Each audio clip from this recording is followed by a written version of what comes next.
ये लो भैया।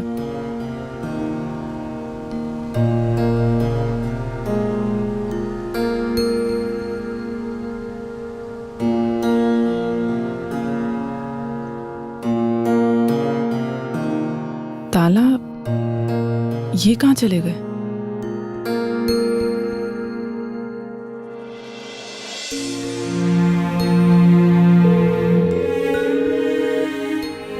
फोन क्यों नहीं उठा रहे हैं?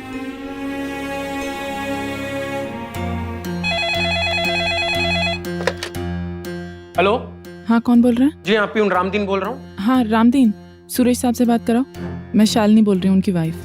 वो तो पिछले 3 दिनों से ऑफिस नहीं आए और छुट्टी की अर्जी भी नहीं दी है। अच्छा, ठीक है। ठीक है। प्रेमा, प्रेमा। अरे शालिनी, तुम? वो घर पर ताला लगा हुआ है। सुरेश बता के गए कहाँ है? तुम गई तब से मुझे सुरेश तो दिखाई नहीं दिया, और घर पे भी 3 दिनों से ताला ही लगा हुआ है।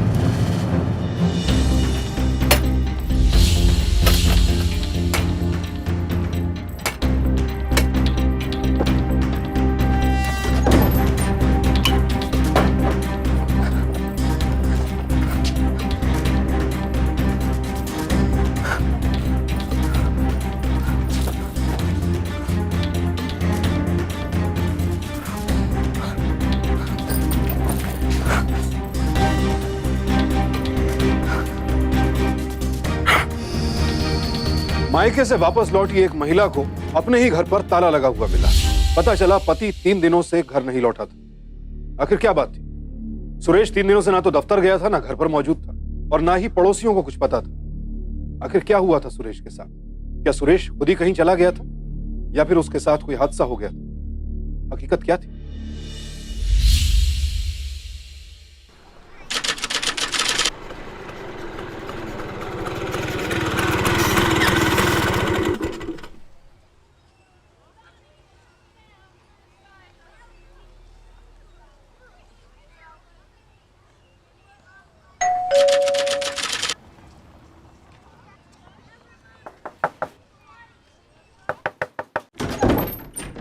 अरे, ऑफिस से जल्दी आ गए आज? क्यों? जल्दी आकर कोई गलती कर दी मैंने? अरे मेरा ही घर है। तुम हर बात का टेढ़ा जवाब क्यों देते हो? क्या करूं, आदत सी पड़ गई है। Good evening sir. तुम्हारी ट्यूशन अभी तक खत्म नहीं हुई? हाँ, वो कुछ ही दिनों में एग्जाम्स है ना।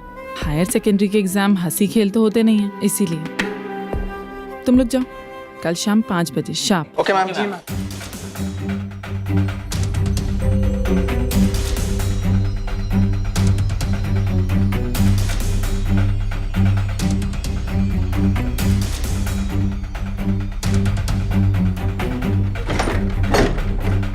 प्लीज दूसरों के सामने तो अच्छे से बिहेव किया करो।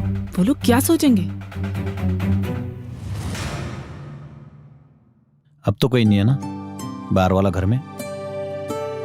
2 टिकट लाया हूं मैं नाइट शो की। वो क्या है ना, कल से मेरी नाइट ड्यूटी शुरू होने वाली है। उसके बाद कब वक्त मिलेगा साथ में फिल्म देखने का? रहने दो, हाथ पैर दो, मैं खाना लगाती हूँ।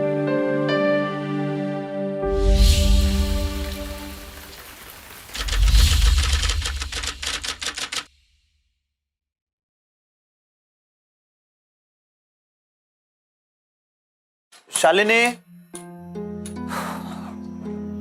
शालिनी चाय पिलाओ भाई।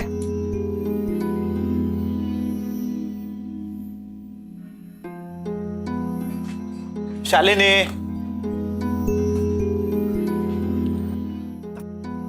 शालिनी,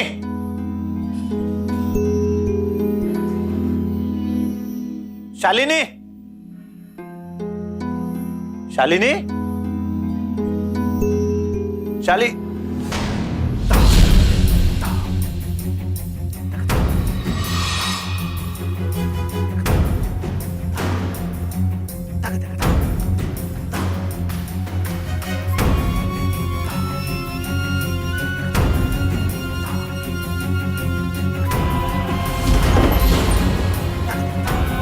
अरे आप उठ गए?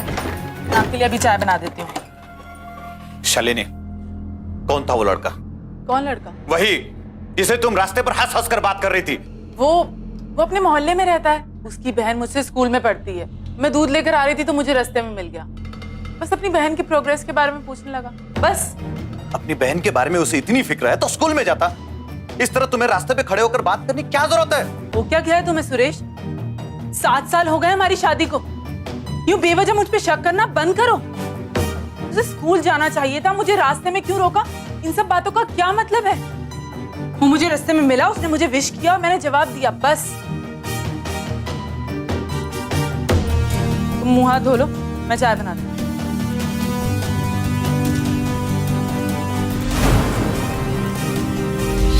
अपनी पत्नी को एक अजनबी नौजवान से हंसी मजाक करते देखकर सुरेश नाराज हुआ तो ऐसा नहीं था कि वो शक्की मिजाज पति था। वो परेशान इसलिए था क्योंकि ये पहली बार नहीं हो रहा था और उसकी पत्नी उससे ये बात छिपाने के लिए झूठ बोल रही थी। दरअसल सुरेश जहां काम करता था वहां अक्सर उसकी नाइट ड्यूटी होती थी, इसलिए उसे लगने लगा था कि कहीं शालिनी के कदम बहक तो नहीं गए।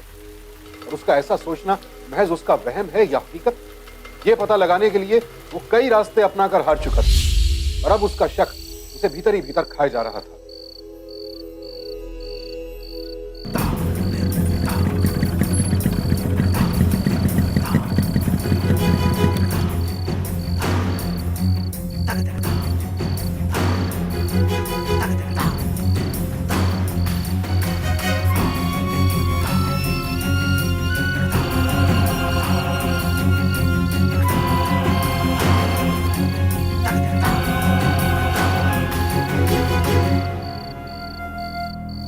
लेट हो गई आज? हाँ, स्कूल में बहुत काम था। वक्त पर बस भी नहीं मिली होगी, तभी तो लेट हो गई। ऑटो करके आना पड़ा। आज पकड़ी गई तुम। झूठ बोलती हो तुम। मैंने अपने आंखों से देखा उस बाइक से उतरते हुए। कौन था वो लड़का जिसके साथ तुम चिपक कर बैठी थी? चुप करो सुरेश, हमारी सोच और जुबान कितनी गंदी हो गई है। झूठ तुम बोलती हो और सोच मेरी गंदी है। झूठ ना बोलूं तो और क्या करूं? सच तुम सुनते कहाँ हो? अच्छा, तो वो भी अपने बहन के बारे में पूछने आया था तुमसे और इतना खुश हो गया कि गले लगा लिया। बहन के बारे में पूछने नहीं आया था, बहन को छोड़ने आया था। वो मेरे मामा का लड़का है मोहित। इस शहर में नया आया है तो आज ही मिला मुझसे। अगर वो तुम्हारे मामा का लड़का है तो उसे घर लाती ना। घर लाती ना तो तुम्हारी शक की नजरें हमारे बीच एक नया रिश्ता ढूंढ लेती। फिर भी तुम घबराओ मत, टेंशन मत लो, मैं उसे घर बुला लूं, अच्छे से इंटरव्यू लेना। बस 4 महीने पहले ही जॉब मिली यहाँ, तो शिफ्ट हो गया। मुझे तो पता ही नहीं थी कि शालिनी दी यहाँ रहती हैं। वो तो लकीली कल रास्ते पे मिल गई। थैंक गॉड, संजान शहर में कोई अपना तो है। बस कभी कभी आपसे मिलने आ जाया करूंगा जीजा जी। हाँ हाँ बिल्कुल, तुम्हारी दीदी का घर है। चलो मैं तुम्हारे लिए खाना बनाती हूँ, खाना खा के जाओ। अरे नहीं नहीं दीदी, रहने दो, क्या कर रही हो आप भी दीदी। मोहित ने सुरेश से मिलकर उसे सारी बात अपनी जुबान से समझा दी। शालिनी चाहती थी कि उसके पति के जहन में जो शक का बादल मंडरा रहा है वो छट जाए, लेकिन न जाने क्यों सुरेश के मन में अपनी पत्नी के लिए बसा शक जाने का नाम ही नहीं ले रहा था। वो ऑफिस में भी होता तो उसका मन काम में नहीं लगता। वो हर वक्त शालिनी और उसके आसपास के लोगों के बारे में सोचता रहता। आखिर क्यों सुरेश इस कदर शक के साए में गिरता जा रहा था?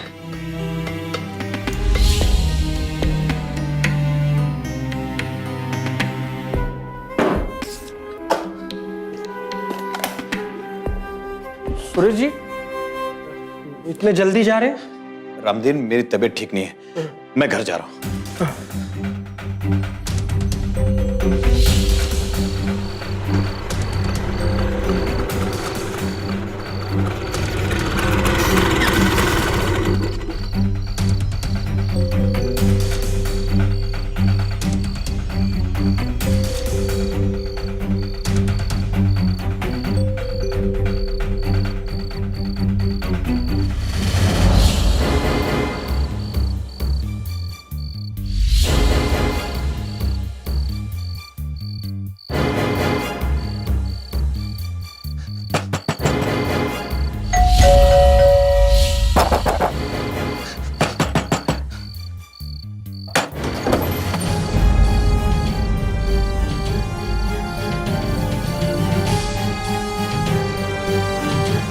इतनी देर क्यों लगा दी तुमने दरवाजा खोलने में?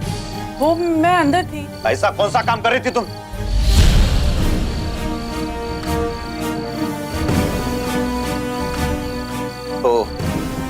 तो रास्तों की अधूरी बातें पूरी करने के लिए तुम, अरे पहले मुझे फोन तो कर दिया करो ताकि तुम दोनों को मैं डिस्टर्ब न करूं। ये सब क्या बोल रहे हो सुरेश? क्यों मेरी बेइज्जती कर रहे हो? तुम्हें कैसे समझाऊं कि मुझे क्या समझाओगी शालिनी? मैं सब कुछ समझ चुका हूँ। आधी रात में बात करने के लिए आता ये तेरा ये भैया। जीजा जी ऐसा कुछ भी नहीं, आप गलत समझ रहे हैं। चुप चुप, बिल्कुल चुप। तू मुझे समझाएगा सही और गलत क्या है? चल बाहर निकल, चल निकल। देखिए आप बच्चे आगे बढ़े। अगर तू जल्दी यहाँ से नहीं गया ना तो हद से ज्यादा बढ़ने का क्या मतलब होता है मैं तुझे समझाऊंगा। चल निकल। मत करो, पड़ोसी देख रहे हैं। प्लीज भगवान की। तू देख ली दो ना, वो हमारे पड़ोसी, उन्हें पूरा हक है हमारे घर में क्या चल रहा है वो जानने का। और तू क्या नाम है तेरा? मोहित। अगर मेरे घर के आसपास भी नजर आया ना तो याद रखना आपने जो किया सही नहीं किया। क्या करेगा तू? मोहित भगवान के लिए यहाँ से चले जाओ प्लीज। प्लीज जाओ, प्लीज जाओ, प्लीज।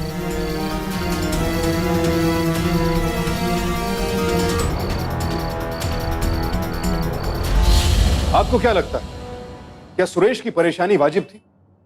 वैसे देखा जाए तो उसकी बेचैनी को सिरे से खारिज भी नहीं किया जा सकता। किसी भी रिश्ते में ट्रांसपेरेंसी यानी पारदर्शिता का होना बेहद जरूरी है, और खासकर पति पत्नी के बीच तो इसकी अहमियत सबसे ज्यादा है।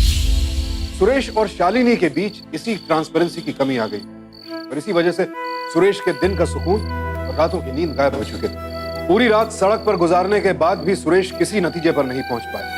वो चाहकर भी शालिनी की किसी भी सफाई को नहीं मान पा रहा था। कहाँ थे तुम रात भर? ना ऑफिस गए, ना फोन उठा रहे थे। पता मैं कितना डर गई थी।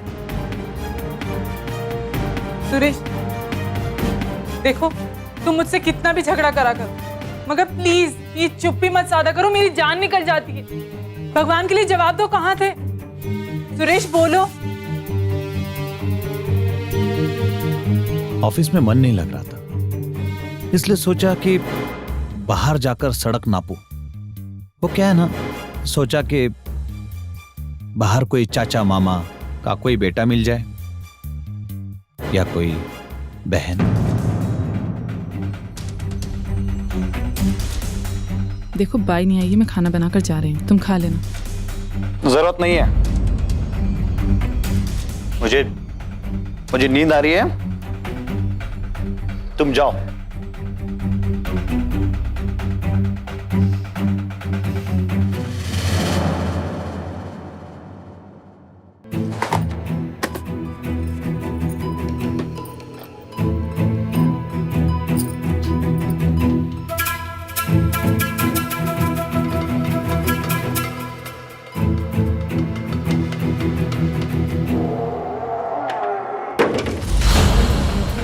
शालिनी को अनजान लड़कों के साथ घुल मिलकर बातें करते और उनके साथ आते देख सुरेश के दिमाग में ये बात बैठ गई थी कि उसकी पत्नी उसे धोखा दे रही है। इसलिए सुरेश ने अपनी पत्नी का पीछा करना शुरू कर दिया।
बस 4 महीने पहले ही जॉब मिली यहाँ, तो शिफ्ट हो गया। मुझे तो पता ही नहीं थी कि शालिनी दी यहाँ रहती हैं। वो तो लकीली कल रास्ते पे मिल गई। थैंक गॉड, संजान शहर में कोई अपना तो है।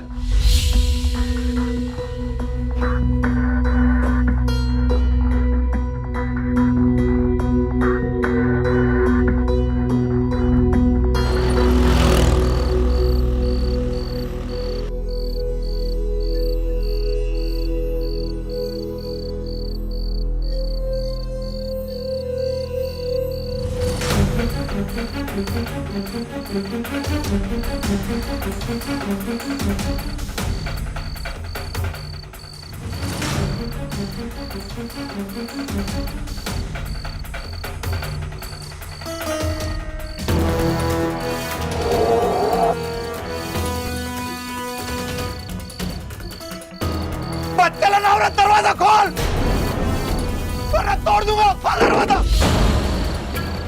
दरवाजा खोल दिया है नहीं? खोल खोल दरवाजा।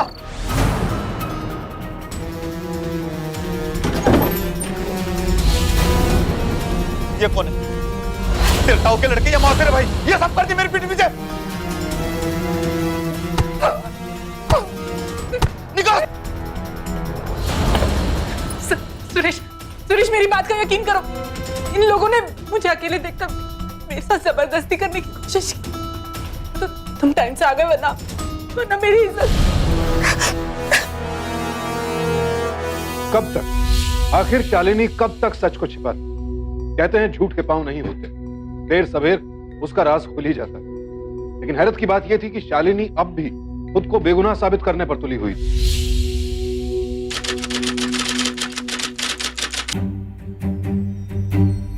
तुम्हें मेरी बात पर अब भी भरोसा नहीं हो रहा ना? ठीक है, तुम्हें मेरी शक्ल भी नहीं देखनी। मैं जा रही हूँ अपने मायके। जाओ, दफा हो जाओ यहां से, और वापस आने की गलती भी मत करना, समझी तुम?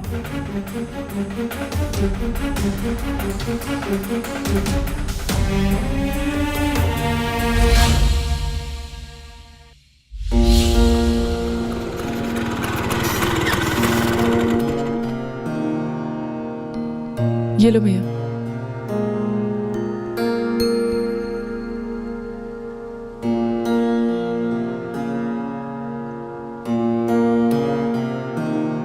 ताला ये कहाँ चले गए?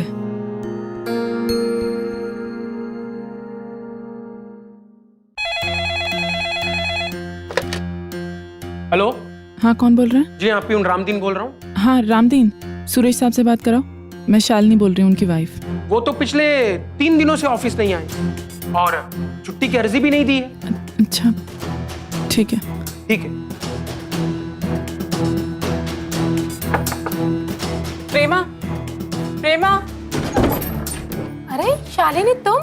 वो घर पर ताला लगा हुआ है। सुरेश बता के गए कहाँ है? तुम गई तब से मुझे सुरेश तो दिखाई नहीं दिया, और घर पे भी 3 दिनों से ताला ही लगा हुआ है।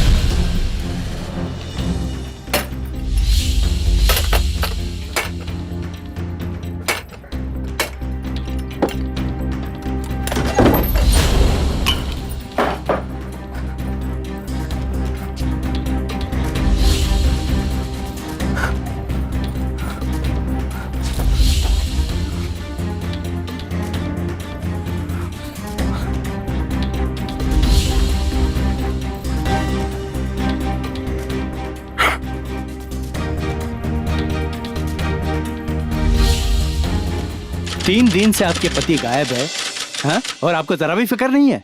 कहाँ थी आप ये 3 दिनों में? सर, मैं अपने मायके गई हुई थी और बहुत दिन हो गए थे।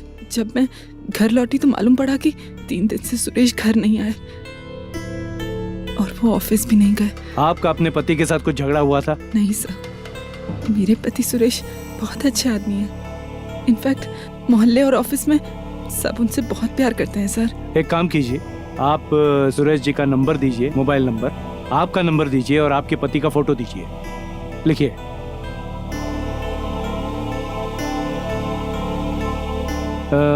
ठीक है, जैसे हमें कुछ पता चलता है हम आपको कॉल करके बता देंगे। Thank you.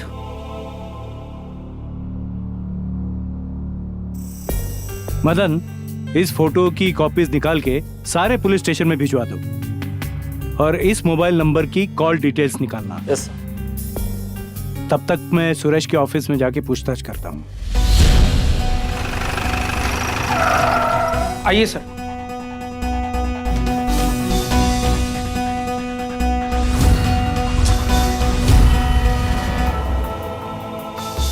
सुरेश को तो जानते ही होगे ना, कैसा आदमी था? यानी कुछ परेशान करता या कुछ झगड़ा या किसी से कोई दुश्मनी? अरे नहीं सर, सुरेश जी किसी से कोई दुश्मनी नहीं थी सर।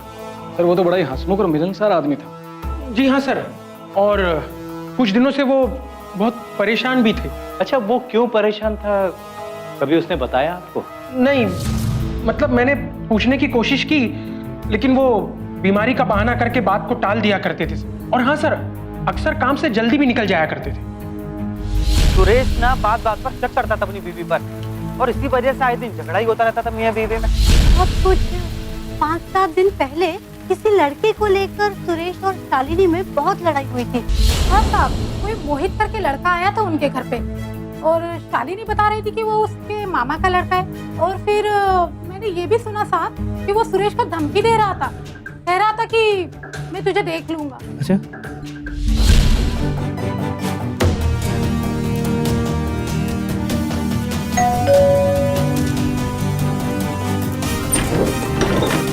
हेलो, आप यहाँ? क्या मैं अंदर आ सकता हूँ? हाँ, please come in. Thank you.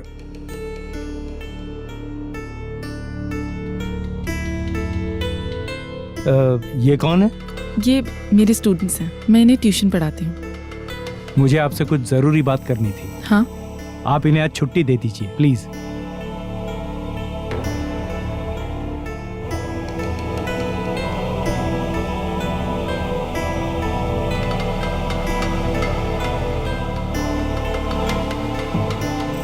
जी बोलिए। मोहित को तो आप जानती होगी ना?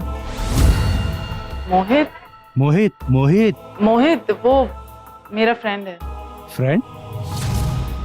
बट पड़ोसी बता रहे थे कि वो आपके मामा का लड़का है। आप समझते हैं ना सर, एक औरत किसी मर्द से दोस्ती कर ले, वो भी मेरी जैसी शादीशुदा मिडिल क्लास औरत, तो ये दुनिया उससे बहुत गंदी नजरों से देखती है सर। अच्छा, ये सुरेश और मोहित के बीच में किस बात को लेके झगड़ा हुआ था? झगड़ा नहीं हुआ सर, वो तो क्रिकेट मैच को लेके उनकी बहस हो गई थी बस। कहाँ रहता है मोहित? उसका घर तो नहीं मालूम सर, पर स्कूल के कहीं आसपास ही रहता है। मोहित का नंबर मुझे लिख के दोगे क्या जरा प्लीज? या श्योर। Thank you sir. हाँ, फोन ऑफर है सर। इंटरेस्टिंग। मोहित शालिनी का दोस्त है। मोहित का शालिनी के पति सुरेश के साथ झगड़ा होता है और उसके 3 दिन बाद सुरेश गायब और मोहित का फोन बंद। एक काम करो, उस फोन की लोकेशन पता करो, उस फोन से लास्ट कॉल किसे की गई और लास्ट कॉल कौन सी आई, इसका भी पता। Yes sir. ठीक है सर। सर, हाँ, मोहित के कॉल की डिटेल आ चुकी है सर। जिस नंबर से आखिरी बार फोन किया गया है वो नंबर ये है। अच्छा, लास्ट लोकेशन सरिता विहार। सरिता विहार। जिस दिन के कॉल के बारे में आप बात कर रहे हैं सर, उसके अगले ही दिन इस मोहित की लाश पुलिस को मिली थी। बहुत बेरहमी से मारा गया था सर। अच्छा, यहाँ लाश मिली, वहाँ कोई सबूत, कोई गवाह या कत्ल का कोई इंटेंशन, मकसद क्या था, कुछ पता चला? कुछ पता नहीं चला सर, इन्वेस्टिगेशन जारी है सर। सर, सिंह साहब का फोन है सर। Madan, yes sir. हम ये सोच रहे थे कि मोहित ने सुरेश को गायब किया, बात कुछ और है। 1 मिनट, 15 तारीख को मोहित और सुरेश का झगड़ा हुआ, 16 तारीख को मोहित की लाश मिली और 17 तारीख को यह खबर आई थी लाश मिलने की, और उसी दिन से सुरेश गायब है। कुछ गड़बड़ है। Madan, yes sir. पता करो कि मोहित को लास्ट कॉल किसका आया था, और यह भी पता करो कि 16-17 तारीख को सुरेश अपने ऑफिस गया था या नहीं गया था। सर, 15 की रात को सुरेश जी की नाइट ड्यूटी थी, लेकिन वो उस रात को ऑफिस नहीं आए थे, बल्कि 16 की रात को ऑफिस आए थे, लेकिन जल्दी चले गए थे। सर, थोड़े परेशान दिखाई दे रहे थे। हाँ, और उसी दिन से वो लापता है। क्या तुम मुझे उसका टेबल बताओगे? जी हाँ, ये है। बैठ।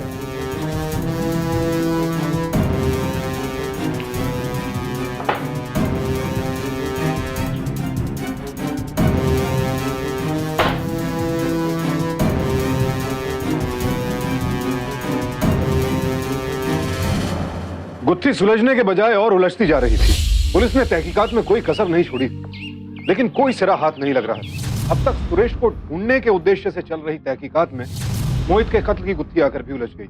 तो क्या मोहित का मर्डर सुरेश ने किया? सुरेश के पास कत्ल का उद्देश्य भी था और वो गायब भी था। मोहित के कत्ल का मुख्य संदिग्ध सुरेश ही नजर आ रहा था। ऐसे में यह केस पुलिस के लिए एक बड़ी चुनौती बन चुका था। पर पुलिस ये भी जानती थी कि अगर एक भी सुराग हाथ लगा तो कातिल उनकी गिरफ्त में होगा। लिहाजा पुलिस सरगर्मी के साथ उस एक सुराग की तलाश में जुट गई। क्या मोहित का खून हो गया? हाँ, मोहित का खून हो गया, लेकिन कैसे हुआ ये नहीं पता। लेकिन आपको नहीं पता, ताज्जुब लग रहा है मुझे। आप न्यूज़पेपर नहीं पढ़ती? मैं अक्सर न्यूज़पेपर नहीं पढ़ती, टाइम नहीं मिलता। टाइम का ही गणित है सर। आपका पति के साथ मोहित का झगड़ा हुआ, दूसरे दिन मोहित का खून हो गया और उसके 2 दिन बाद आपके पति गायब।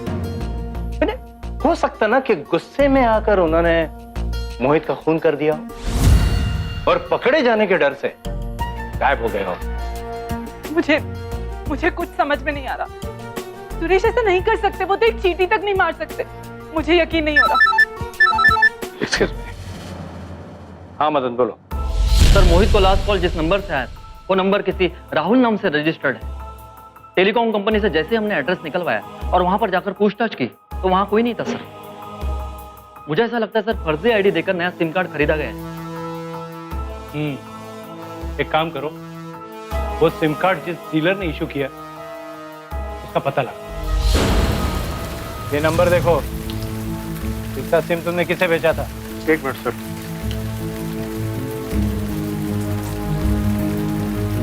हाँ सर, एक स्कूल का लड़का आया था सिम कार्ड लेने। मैंने एक्टिवेट करा दिया था। 2 दिन उसका फोन चला, लेकिन वेरिफिकेशन करने के बाद कंपनी ने सिम बंद कर दिया। एड्रेस प्रूफ में कुछ प्रॉब्लम थी। उसके बाद वो लड़का यहाँ आया ही नहीं। लड़के को अगर देख लोगे तो पहचान लोगे? एक बार देखूंगा तो पहचान लूंगा सर।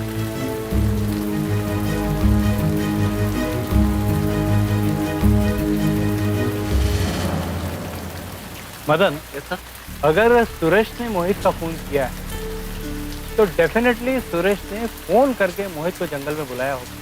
लेकिन फोन जिस सिम कार्ड से किया गया है वो तो सुरेश का नहीं था, किसी लड़के का था। स्कूल वाला। हाँ, कौन होगा उस स्कूल का लड़का?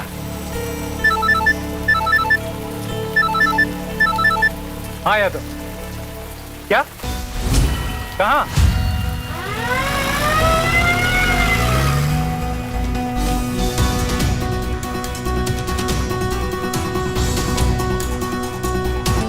Madan, yes sir. ये लाश का चेहरा ऐसे ही खराब नहीं हुआ है। इस आदमी का कत्ल करके इसका चेहरा कुचल दिया गया है ताकि लाश की पहचान ना हो। पोस्टमार्टम में भेजो इसे। यस।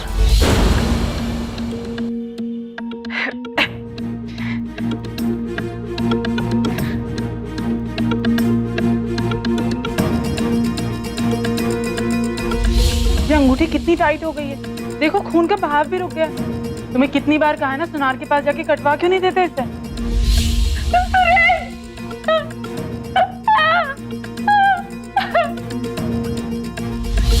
मुझे हमदर्दी है आपसे शालिनी जी, मगर सुरेश की हत्या हुई है, वो आत्महत्या नहीं है। क्योंकि मरने के बाद आदमी अपना चेहरा नहीं कुचल सकता है। अब सवाल ये उठता है कि सुरेश को मारा किसने?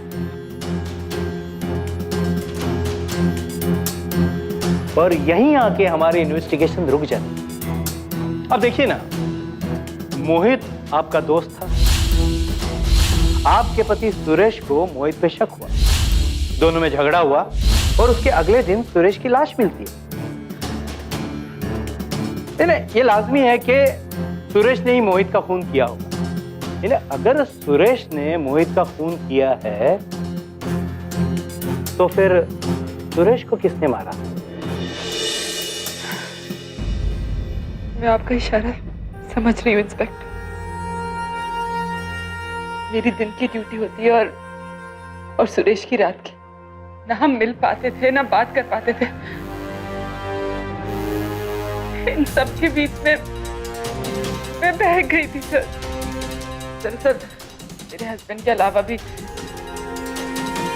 मेरे बाकी लोगों के साथ ताल्लुकात थे। मोहित से और जो लड़के मेरे घर ट्यूशन पढ़ने आते थे उनसे भी। और एक लड़का मेरे घर के पास में रहता है। लेकिन जब मोहित के मर्डर के बारे में पता चला तो मुझे लगा कि इसके पीछे सुरेश का हाथ है, क्योंकि उसे हम दोनों के बारे में सब पता चल गया था सर।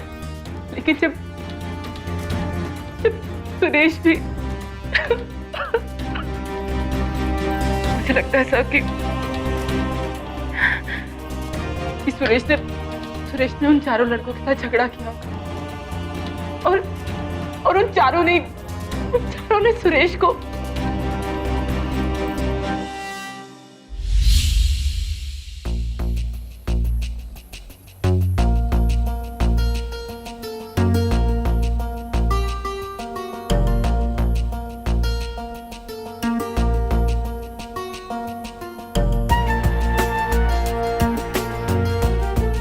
नहीं साहब, इनमें से कोई नहीं था।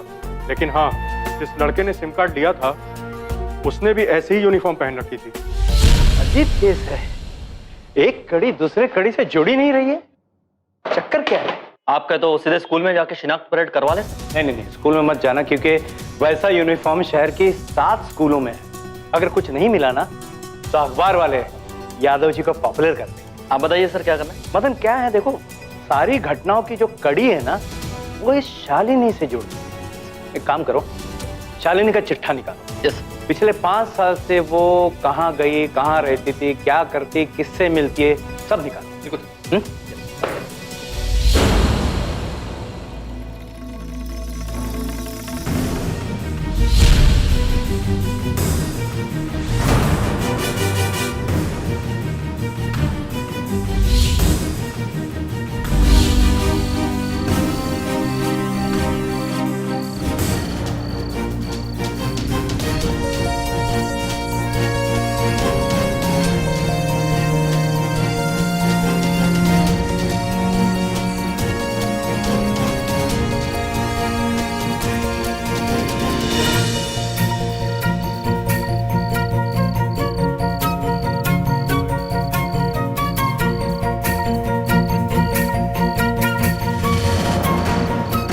जा बेटा, बहुत होगी मस्ती अभी। चल अंदर जाके दूसरी ट्यूशन कर दे। अरे क्या कर रहा था शालिनी के घर? मेरी मैडम है सर, वो रात के 12:30 बजे कोई किसी के घर पे नोट्स लेने जाता है? सर टीम डीलर आया सर। ले आओ उसे। आयो। चेहरा दिखा, चेहरा दिखा, चेहरा दिखा।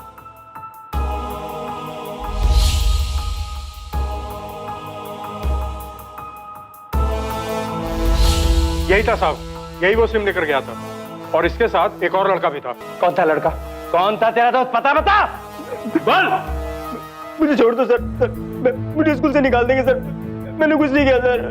स्कूल में जाना चाहता है तो जो कुछ भी हुआ मुझे सच सच बता।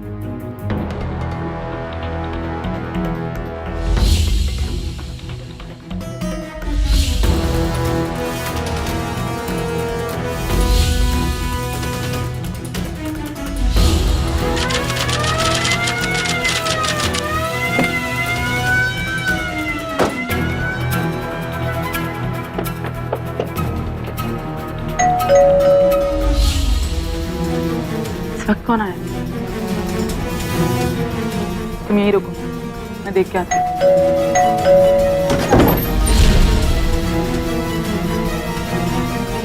आप लोग यहाँ? हाँ, सोचा टहलते टहलते आपके घर आ जाए, सोचा मिल लो आपसे।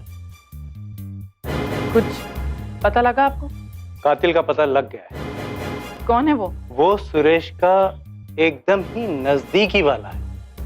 उस गरीब को इस बात का एहसास ही नहीं हुआ कि इतना नजदीकी आदमी भी उसका कत्ल कर सकता है। You are under arrest. What? किस जुर्म में? अपने पति सुरेश की हत्या करने की जुर्म। देखिए, आप लोग ऐसा नहीं कर सकते। आप एक शरीफ औरत को इतनी रात को गिरफ्तार नहीं कर सकते। शरीफ औरत? हाँ। नहीं, करेक्ट करेक्ट। एक शरीफ औरत को रात में गिरफ्तार करना गलत बात है। नहीं, बिल्कुल गलत बात। और आप जैसी शरीफ औरतों के लिए हमने लेडीज कांस्टेबल भी लाई। देख क्या रहे हो, अरेस्ट करो। देखिए, आप छोड़ो मुझे, आप ये गलत कर रहे हैं। आप मुझे गिरफ्तार नहीं कर सकते। बाद में चलिए मैडम। कानून मैं भी जानती हूँ। अरे ले जाओ उसे। छोड़ो मुझे। जाइए जाइए। क्या चुप कर रहे हैं ना, ये बहुत गलत कर रहे हैं। मैं आपसे कह रही हूँ कि मैंने कुछ नहीं किया है। अरे मैंने कुछ नहीं किया है। टीचर जी, आपके कारनामों के चश्मदीद गवाह है हमारे पास। मदन। Yes sir. आ गए, बैच 2 के स्टूडेंट आ गए। सब कुछ बता दिया इन्होंने। देखिए देखिए, मैंने कुछ नहीं किया है। ये लोग झूठ बोल रहे हैं। मैंने किसी को नहीं मरवाया, ना सुरेश को ना मोहित को। मैं ऐसे कहाँ कह रहा हूँ कि आपने अपने दोस्त मोहित को मारा या अपने पति सुरेश को मारा है। मैं नहीं कह रहा हूँ, जो कुछ सच है वो मुझे बता दीजिए। आपके बैच 2 वाले स्टूडेंट ने तो सब कुछ बता ही दिया है। मैं आपके मुख से सुनना चाहता हूँ। प्लीज बताइए, सच क्या है? क्या मैं अकेले में बात कर सकती हूँ प्लीज? अकेले में? मदन, ये मुझसे अकेले में कुछ बात करना चाहती हैं। चलो चलो, प्लीज हैव अ सीट। हाँ बोलिए शालिनी मैडम, क्या आप कहना चाहती है अकेले में? मोहित जब रंगे हाथ पकड़ा गया तो उसकी हिम्मत बढ़ गई। वो चाहता था कि मैं उसके दोस्तों को भी ऐश करवाऊं, लेकिन मैं कोई वैश्या नहीं हूं जो उसकी बात मान लेती। तो वो मुझे धमकी देने लगा कि मैंने अगर उसकी बात नहीं मानी तो वो सुरेश को सब कुछ बता देगा। मुझे लगा कि मोहित सारा गेम खराब कर देगा, तो मैंने इन लड़कों से फर्जी आईडी से सिम मंगवाई और उससे मोहित को कॉल किया और सरिता विहार के सटे एक जंगल में बुलाया और वहां मैंने उसे मार डाला किचन नाइफ से।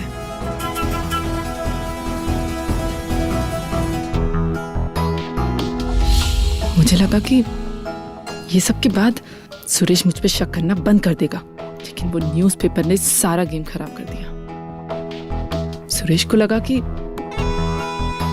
मैंने मोहित का मर्डर किया है। सुरेश उस रात जल्दी घर आ गया और उसने मुझे हम तीनों स्टूडेंट्स के साथ रंगे हाथ पकड़ लिया। स्टूडेंट्स को तो उसने भेज दिया, लेकिन मेरे साथ मारपीट करने लगा और उसके बाद। कितना झूठ बोलोगी? बर्दाश्त नहीं होता। चल निकल जाए यहाँ से। आइंदा तेरी शक्ल भी नहीं देखने मिले। निकल। मैं कहीं नहीं जाऊंगी, मेरा भी घर है। घर था, अब नहीं, क्योंकि मैं बहुत जल्दी तुझे तलाक देने वाला हूँ। मैं नहीं होने दूंगी तलाक। जी तुम आइडेंटिटी जानती है किसे कहती है? तुझे एक गुल खिला रही है जिसके आधार पर मुझे बहुत जल्दी तलाक मिल जाएगा और एक फूटी कौड़ी भी नहीं मिलेगी तुझे एलिमनी के नाम पर। मोहित का खून यूं ही माफ नहीं हो जाएगा। मोहित के खून के पीछे कौन है, तुझसे और मुझसे बेहतर और कौन जान सकता है? समझी? तुझे मेरा सुख चैन छीन लिया, मैं तेरा सुख चैन कैसे छीनता हूं? बर्बाद कर दूंगा मैं तुझे, बर्बाद।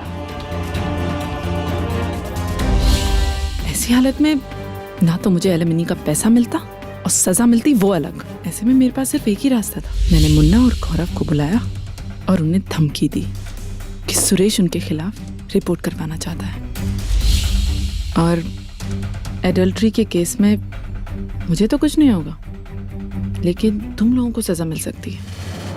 और अब तो सुरेश को मोहित के खून के बारे में भी मालूम चल गया। सोचो अगर तुम्हें पुलिस पकड़ कर ले जाएगी और तुम्हारे घर वालों को ये बात पता चलेगी तो आप क्या करें मैम? हमें सुरेश को रास्ते से हटाना होगा और मेरी बातों के असर से बच नहीं सके वो लोग। और फिर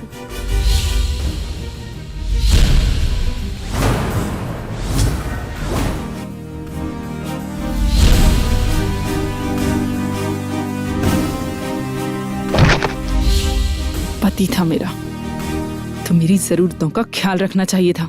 जब अपने आंगन में चारा नहीं मिलता ना, तो जानवर दूसरे के आंगन में ही मुंह मारेगा।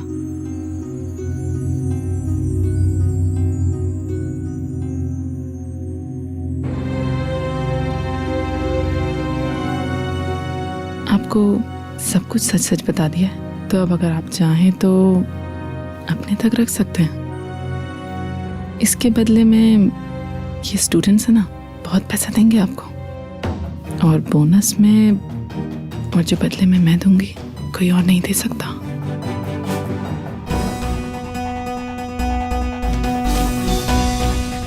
अगर आप औरत ना होती ना तो मैं तुम्हारी टांगे तोड़ के तुम्हारे गले में लटका देता था। शर्मा मैडम, आइए, टीचर जी को गिरफ्तार कर लीजिए। एक मिनट। आपने जो अपने मुख से कन्फेशन किया है ना, वो रिकॉर्ड हो चुकी है। वो रहा कैमरा। Thank you. ले जाओ इसे।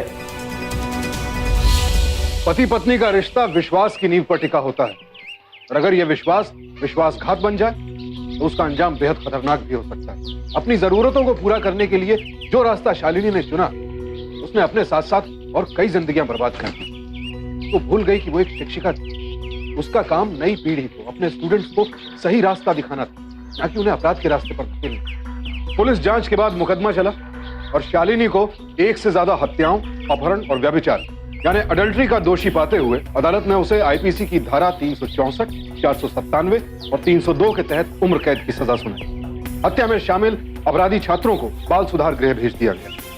याद रखिए दोस्तों, बुरा रास्ता कभी भी सही मंजिल तक नहीं पहुंच सकता। अपनी पत्नी की हरकतों की जानकारी मिलने के बाद जब सुरेश ने उससे अलग होने का फैसला किया, अगर उसी वक्त उसने कानूनी प्रक्रिया का सहारा लिया होता तो शायद आज नौबत यहां तक कभी ना पहुंचती।